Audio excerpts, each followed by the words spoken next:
Bom, vou gravar esse vídeo hoje.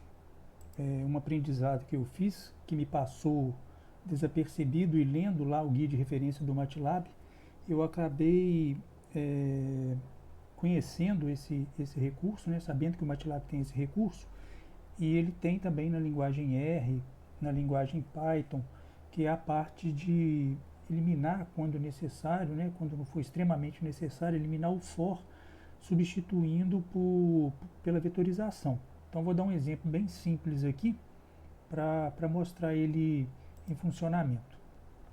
Então aqui, deixa eu abrir um script,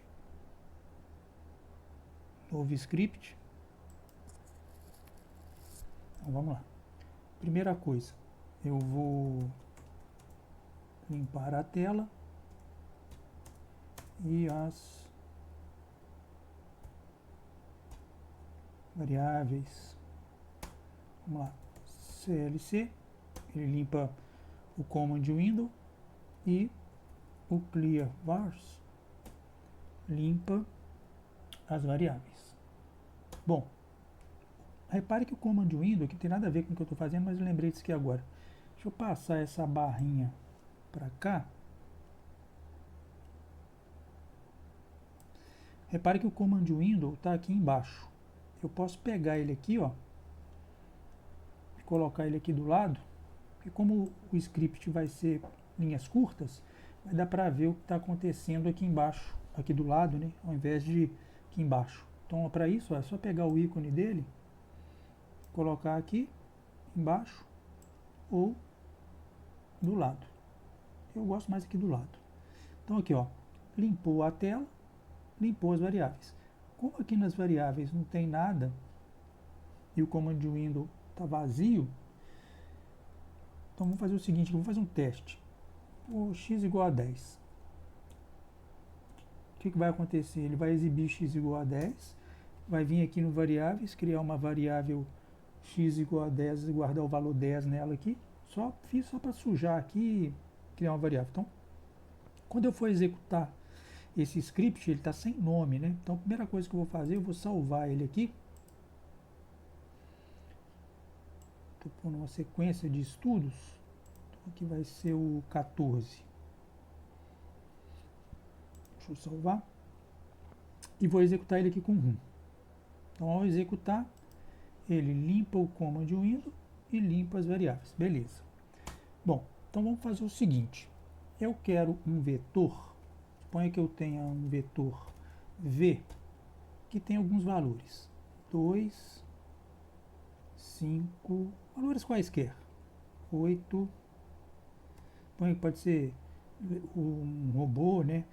Colheu esses dados, por exemplo, 5, 8, 9 e 12 e 17.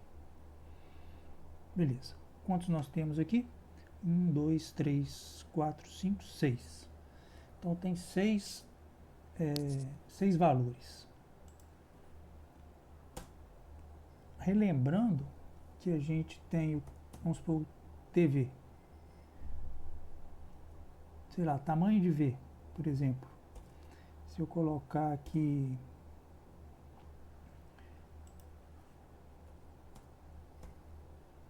eu vou criar o vetor com esses valores e vou gravar em TV quantos elementos ele tem. Então aqui, ó, depois que eu executar, terão duas variáveis, o V, que é o conteúdo do vetor, e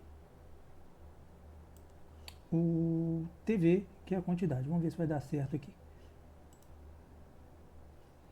TV tem 6 e o V 1, 2, 3, 4, 5, 6 itens, está certinho por enquanto. Então olha só.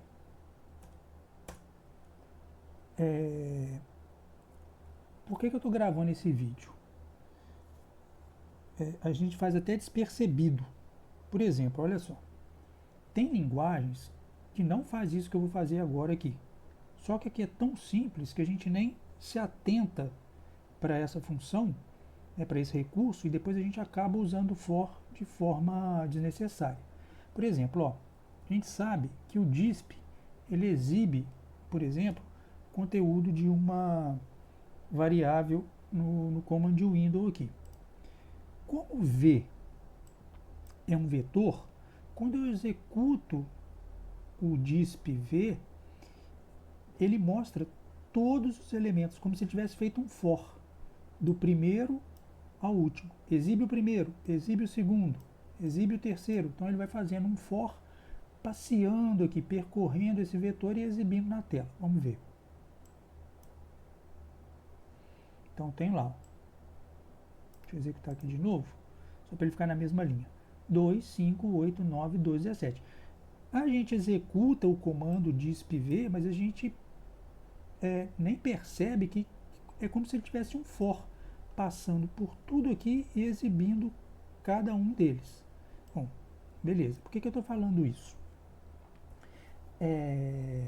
Olha só, eu vou ter a variável x, vou criar uma variável x aqui, ó, que vai ser um vetor de quantos elementos?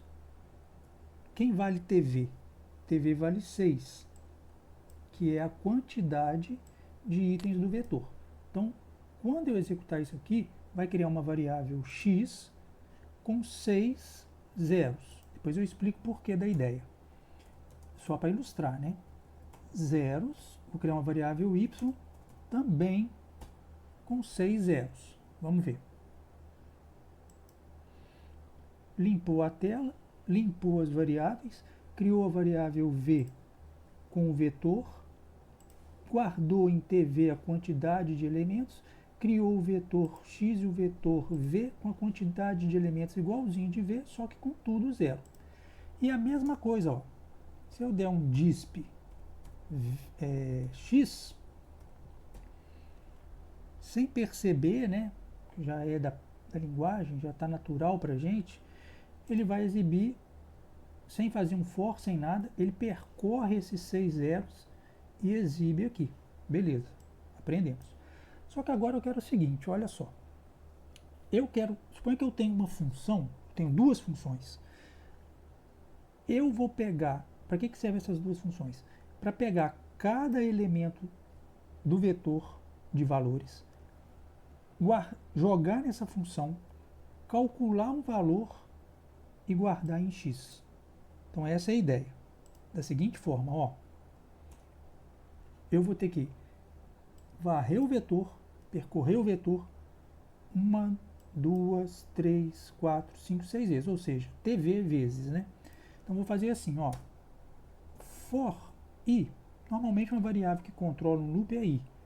Quando tiver mais for, a gente vai i, j, vai depender da necessidade aí, mas vou chamar de i. For i vai variar de 1 até quanto? O 2 pontos, olha só, ele é importante demais, né? Já falei em vários vídeos aí, estou memorizando. Ele cria uma sequência de números de 1 até 6. E no caso TV vale 6, que é a quantidade de elementos do vetor V. Então olha só, a minha x, i, ou seja, o x é um vetor que tem 6 zeros, que eu criei inicialmente. Quando o i começa, ele vale 1. Então, o x de 1, que é esse aqui, ó, o zero, eu vou aplicar uma função nele. Por exemplo, inventar 2 mais 0,6 vezes o v de i. Quem é v de i? V de i, como i vale 1, v de i é o primeiro elemento do i, que é 2. Então, quem vai valer o primeiro elemento do x, que era 0? Vai valer 2 mais 0,6 vezes 2 e vai armazenar aqui dentro. A mesma coisa, o x de i, 2 mais 0,4 vezes v de i. É uma outra função que eu vou atribuir o mesmo valor v de 1, que é o 2, jogar nessa fórmula e guardar o y1, que vai deixar de ser 0 e guardar esse valor. Quantas vezes esse laço vai repetir? Ele vai repetir TV vezes 6 vezes. Então vamos executar para ver o que acontece. Deixa eu tirar esse disp-v daqui, ó. Vamos ver. Ele vai limpar a tela, limpar a memória. O TV, o V, ele guardou os números. Aqui era tudo zero. Repare que agora não está mais. Por quê? Porque ele percorreu esse vetor, pegou cada número desse, jogou na fórmula e guardou tanto em x quanto em y. Ele fez cálculo desses valores e jogou aqui. Por que eu estou falando isso? Porque quando eu faço isso aqui, ó, disp x, que ele exibe o conteúdo da variável x, que ela é um vetor, já está na minha cabeça o seguinte, olha, se vira aí, mostra o x, mesmo ele sendo vetor. Então ele vem, ó, e deixa eu abrir aqui só para, olha lá, ó, deixa eu abrir mais. Ele vem e mostra os elementos do vetor sem fazer laço nenhum. Então, o próprio disp, como se ele fizesse um laço lá dentro para mostrar tudo. Então, o que eu me atentei? Sim, é bobeira, né? É simples, mas como já tenho vício, estou aprendendo MATLAB agora, não sabia da vetorização igual tem na linguagem R, na linguagem Python, por exemplo, entre outras. Como eu não sabia que tinha, também não procurei saber. E agora eu percebi, não, tem sim, porque o próprio disp, ou se eu vier aqui, ó, e simplesmente digitar x, é como ele varre todo, ele percorre todo o conteúdo da variável x, que é um vetor, e exibe. Beleza. Por que eu estou falando isso? Porque olha só, guarda bem isso aqui, hein? Se eu eliminar essa linha aqui, ó, deixa eu fazer melhor ainda. Tá vendo que tem a variável x e a variável y aqui, né? Eu vou apagar essas duas variáveis. Clear x, clear y. Então não tem mais a variável lá. Vou apagar o v também. Clear v. Beleza. Então, o script começa limpando a tela, começa limpando as variáveis. Eu nem precisava fazer, né? Mas eu fiz ali só para mostrar que eu apaguei. Criei um vetor v, calculei o tamanho dele. Beleza. Não tenho necessidade, vou comentar essas linhas, de criar esses dois vetores aqui. Beleza, não tem necessidade. Não tenho necessidade de criar um for para percorrer todo o vetor, calcular de acordo com as funções e armazenar em x e y. Não tem. Por quê? Comentei tudo, hein? Então vamos lá. Como que vai ficar o meu novo código aproveitando a característica de vetorização do MATLAB? Eu vou fazer assim, ó, direto. X vai ser, quem é a fórmula? 2 vezes 0,6 vezes o vetor v. Y é igual a 2 mais 0,4 do vetor v. Então, tudo isso aqui, ó, eu comentei, ele não vai executar. E o que está acontecendo aqui? Como v é um vetor, a própria característica de vetorização faz a multiplicação ser a seguinte. Ó, multiplica 0,6 para cada elemento de v e vai somando 2 e vai guardando o respectivo x, x1, x2, sem necessidade do for. Vamos lá. Limpar a tela, limpou aqui. Criou já a variável x, o vetor x, com os valores calculados. Então, toda essa parte aqui, ó, de criar as variáveis base com zeros, para a gente entender, varrer, percorrer o vetor, um por um, jogar no correspondente, tudo isso eu vou apagar. Comentei ali, mas vou apagar agora. É substituído como se fosse mesmo, o que a gente já faz sem ver, por exemplo, um disp x. Eu não estou pedindo para ele varrer e pegar cada um e exibir. Ele já pega e faz sozinho. Então a mesma coisa aqui. Ele já pega cada elemento de V multiplica, soma e guarda, como se tivesse um for acontecendo aqui. Beleza, então era isso aí que eu queria mostrar, estudar e relembrar, né? Vamos lá.